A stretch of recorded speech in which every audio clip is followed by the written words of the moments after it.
말씀을 받는 시간입니다. 요한복음 3장 16절에서 17절 말씀입니다. 신약 성경 145페이지가 되겠습니다.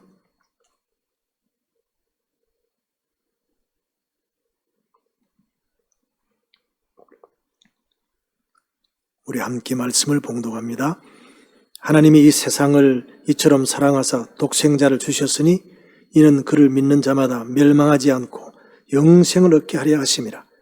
하나님이 그 아들을 세상에 보내신 것은 세상을 심판하려 하심이 아니요 그로 말미암아 세상이 구원을 받게 하려 하심이라. 아멘. 신약 성경은 헬라어, 그리스어, 히랍어로 기록이 되어 있습니다. 다 같은 말입니다. 헬라어, 그리스어, 히랍어. 요한복음 3장 16절에서 세상이라는 말은 코스몬이라는 단어입니다. 이 말의 어근은 코스모스입니다. 일반적으로 우주, 그럴 때 코스모스를 쓰지요. 그런데 여기에서는 유대인과 이방인을 포함한 온 세상 사람을 의미하는 단어입니다. 심판이라는 단어가 있습니다. 이것은 정죄라는 단어로 바꿀 수가 있습니다. 심판, 정죄 같은 의미가 되겠습니다. 표준 세번역의 말씀 봉독합니다. 하나님이 세상을 이처럼 사랑하셔서 독생자를 주셨으니 누구든지 그를 믿으면 멸망하지 않고 영생을 얻을 것이다. 하나님의 아들을 세상에 보내신 것은 세상을 심판하시려는 것이 아니라 아들로 세상을 구원하시려는 것이다. 아멘. 오늘 말씀은 바보 같은 사랑, 사랑으로 이 땅에 오셨어요 라는 주제로 말씀을 상고합니다. 자, 요절 말씀 요한복음 3장 16절 시작. 하나님이 세상을 이처럼 사랑하사 독생자를 주셨으니 이는 그를 믿는 자마다 멸망하지 않고 영생을 얻게 하려 하심이라. 요한복음 3장 16절. 하나님이 세상을 이처럼 사랑하사 독생자를 주셨으니 누구든지 주를 믿으면 멸망하지 않고 영생을 얻으리라. 요한복음 3장 16절.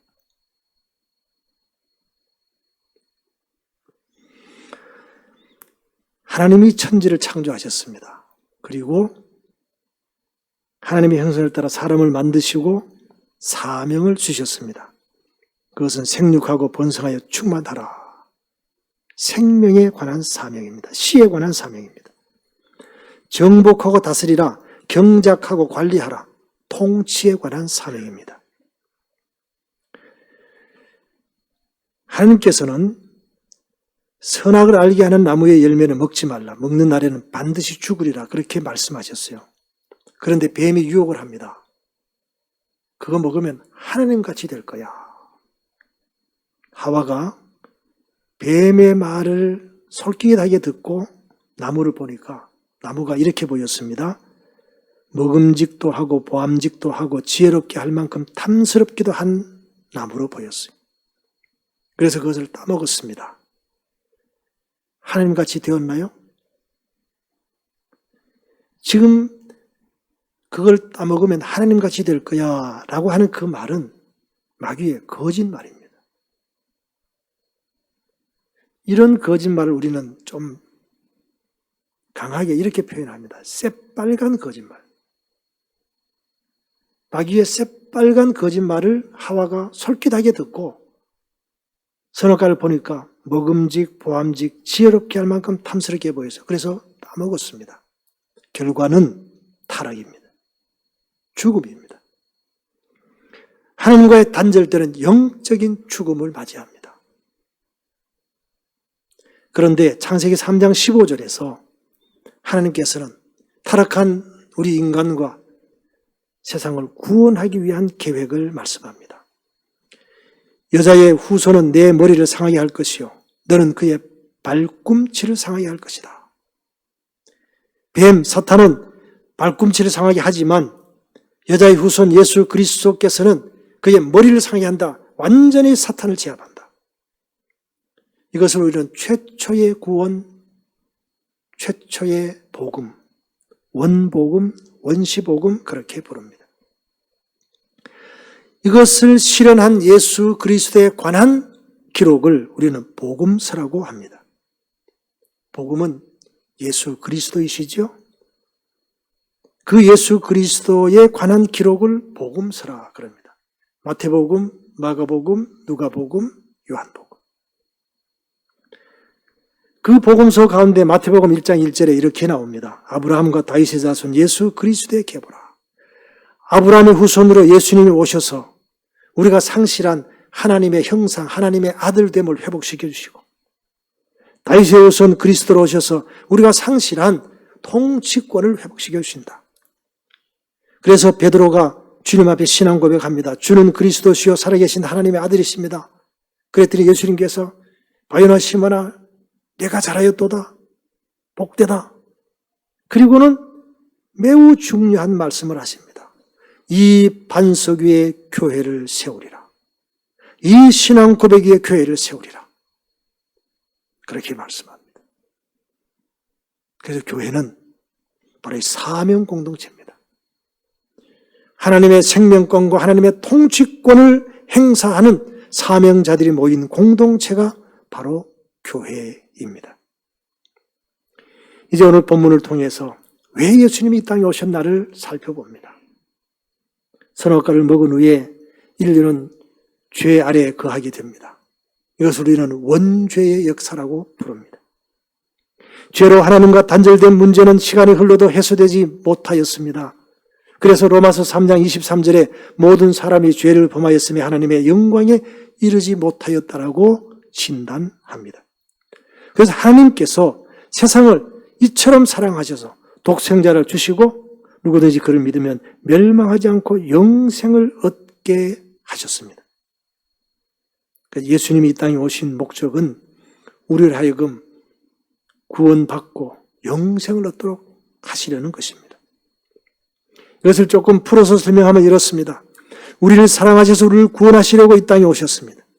그리고 우리가 잃어버린 사명을 회복하고 수행하도록 이 땅에 오셨습니다. 그리고 궁극적으로 만물을 회복시켜 잃어버린 하나님의 나라를 이 땅 위에 회복시키기 위해서 오셨습니다. 이것을 우리는 예수님이 이 땅에 오신 목적을 정리해서 좀 더 체계적으로 설명하는 것입니다. 예수님이 이 땅에 오셔서 하신 가장 중요한 사역은 십자가 위에서 구속의 사역입니다. 인류의 모든 죄를 대신 지시고 십자가에서 죽으심으로 이제 우리는 하나님께로 가는 구원의 길이 다시 열렸습니다. 이 구원의 은혜를 누리게 되었습니다. 사망에서 영원한 생명으로 옮겨진 것입니다. 하나님과의 단절에서 회복으로 영적 죽음에서 영원한 새 생명으로 거듭나게 된 것입니다. 이것을 우리가 정리하면 한 5가지 이렇게 정리할 수가 있습니다. 첫째는 우리가 하나님의 자녀로 회복되었다. 하나님의 형상을 회복하고 하나님의 자녀의 권세를 회복했다 하는 것입니다. 그리고 이제는 하나님이 우리에게 주신 사명을 수행하는 사명자가 되었다 하는 겁니다. 그리고 이 사명을 충성되이 수행함으로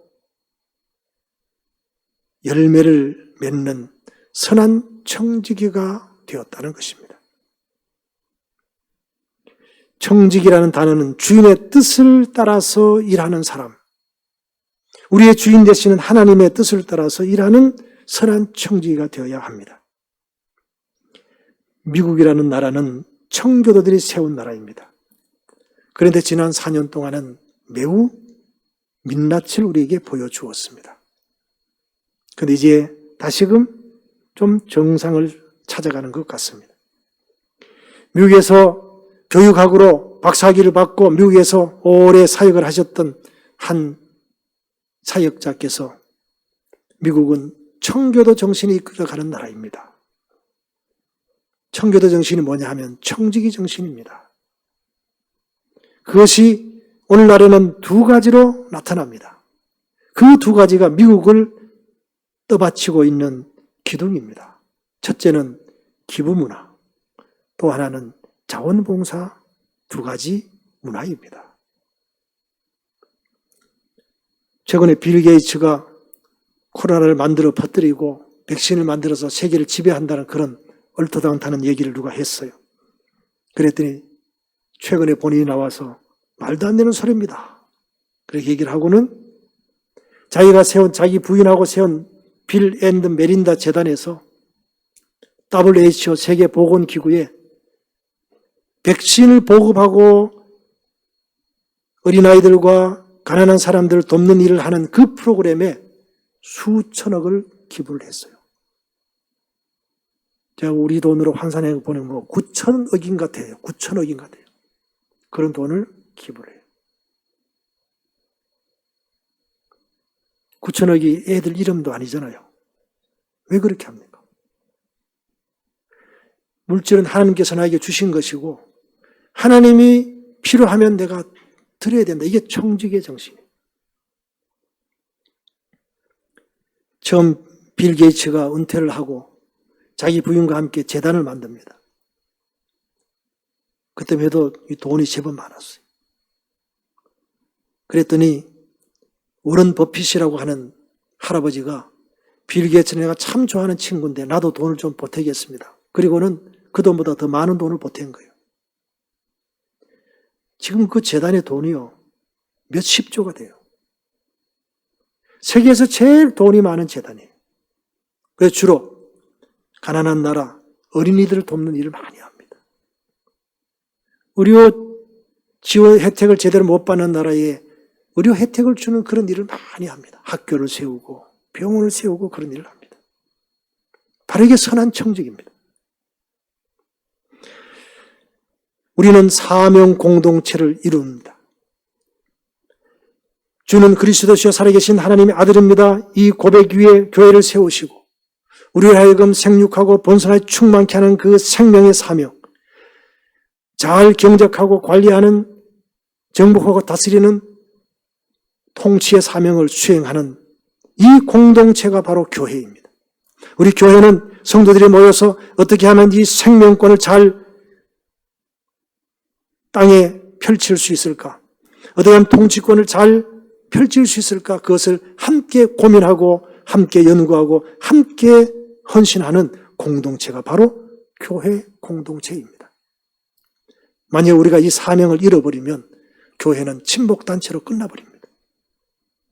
우리는 친목단체에 머물면 안 됩니다. 사명 공동체가 되어야 합니다. 생육하고 번성하여 충만하라. 저는 이 말씀을 드릴 때마다 상당한 부담을 갖고 이 말씀을 드립니다. 왜냐하면 성도들의 형편을 제가 모르는 바가 아니기 때문에 그렇습니다. 어제는 우리 노회 안에 목사님 아들과 목사님 딸이 결혼했어요. 제가 그 전에 그 신부될 그 자매에게 결혼 축하한다. 애기 3명 낳아야지 그러니까 대답을 안 하는 거예요. 그래서 제가 아버지인데 물었죠. 얘들 애기 3명 낳기로 안 했어요? 그러니까 아이고 우리가 아무리 설득해도 완고합니다. 2명만 낳는데요. 그래서 제가 제 친구 목사님 아들이 이제 그 배우자인데 거기는 아들이 둘이 있고 저는 딸 하나밖에 없어서 제가 그 아이들 보고 너희들은 내 아들하고 같은 나에게는 아들과 같으니까 그렇게 생각해라. 그렇게 늘 어릴 적부터 제가 그렇게 했어요. 그래서 제가 그 2사람 저희한테 한번 보내십시오. 그래 왔어요. 제가 한 30분을 성경을 가지고 설명을 했어요. 어떻게 할래? 그랬더니 알겠습니다. 3명 이상 낳겠습니다. 집에 가서 이제 부모님께 다 보고했을 거 아니에요? 목사님이 전화 왔어요. 목사님 어떻게 했길래 얘들이 이렇게 바뀌어졌습니까?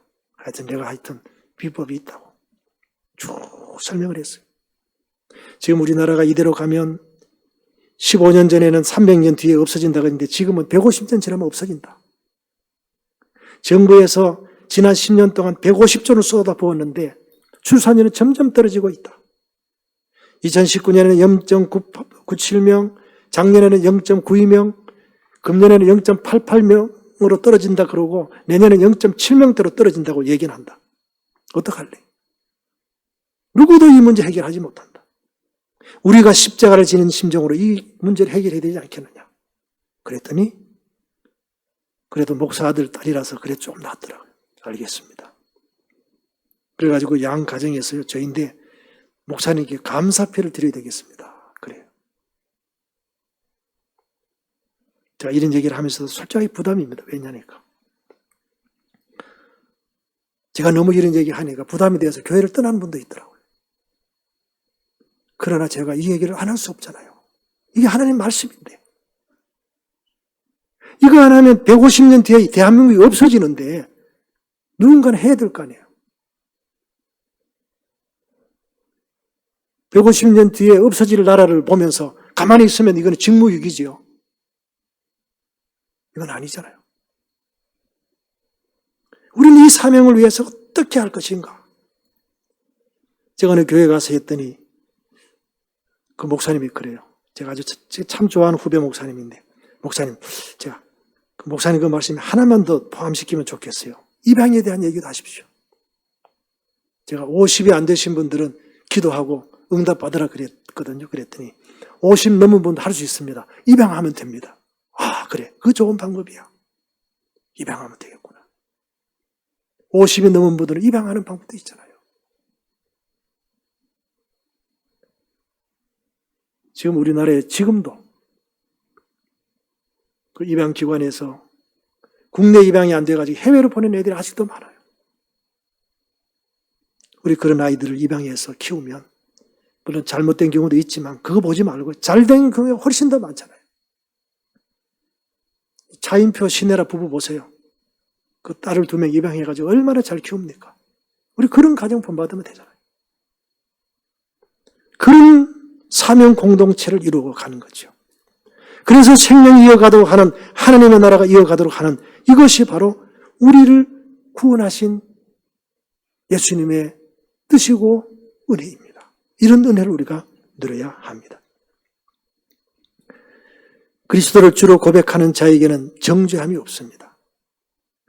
세상을 심판하려 하심이 아니라 구원을 얻게 하려 하십니다.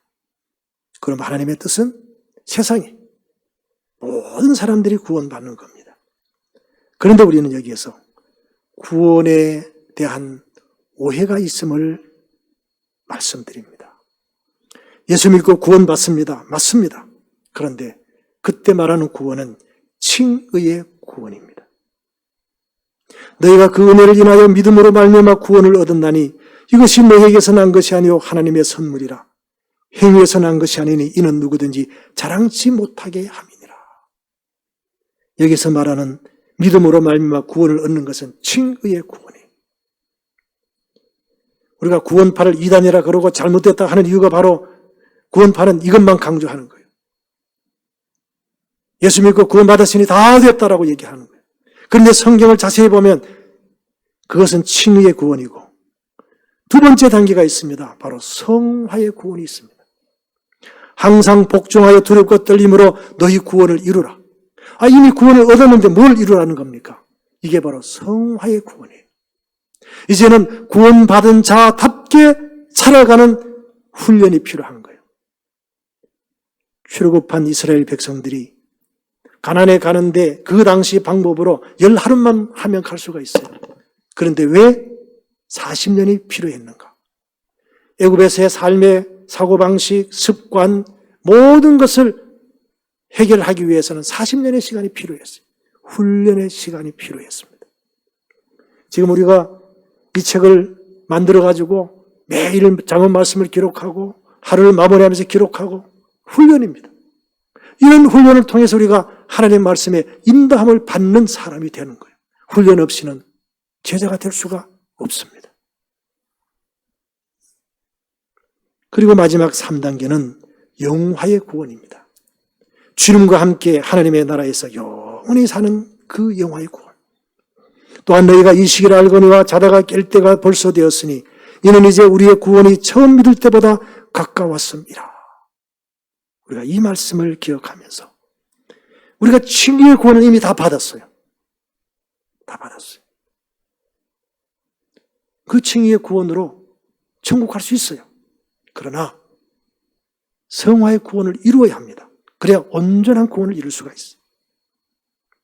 그랬을 때 영화의 구원으로 연결이 되는 것입니다. 가장 귀한 아들을 이 땅에 보내시고 생명을 내어주심으로 사랑의 본을 보여주신 예수님. 십자가 사랑은 인류를 구원하시는 위대한 사랑이었습니다.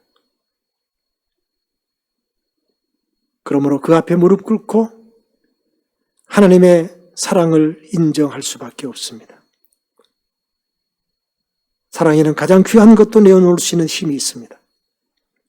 그래서 하나님에 대한 사랑이 있기에 우리는 물질도 시간도 목숨도 주님 앞에 내어놓을 수 있습니다. 모리아 산에서 독자 이삭을 바치는 아브라함의 믿음, 묵묵히 순종하여 장작더미 위에 올라가 죽음 앞에서도 순종하는 이삭.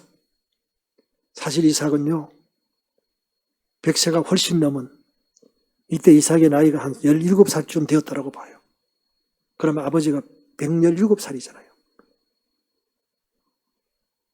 밧줄을 묶을 때 싫어요 하면 끝나는 거예요. 117살 된 할아버지가 밧줄을 묶는데 17살 된 청년이 싫어요 하면 끝나는 거예요. 그러나 순순히 묶였어요. 왜 그랬을까? 그게 바로 하나님의 사랑을 알았기 때문입니다. 하나님의 크신 사랑을 깨달은 사람은 그 사랑을 실천하며 살게 되는 것입니다.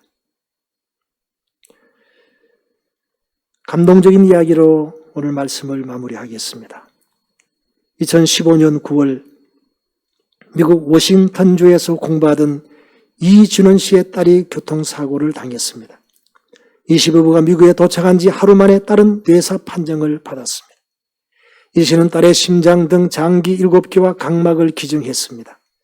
장기센터로부터 받은 금전적인 혜택은 전혀 없었습니다. 그러나 이 씨는 최고의 예우를 받았다라고 말합니다. 미 호텔 연합회에서는 호텔 숙박을 무료로 제공했습니다. 보험회사는 기증자 유가족이라는 것을 알고 병원비를 대납해 주었습니다.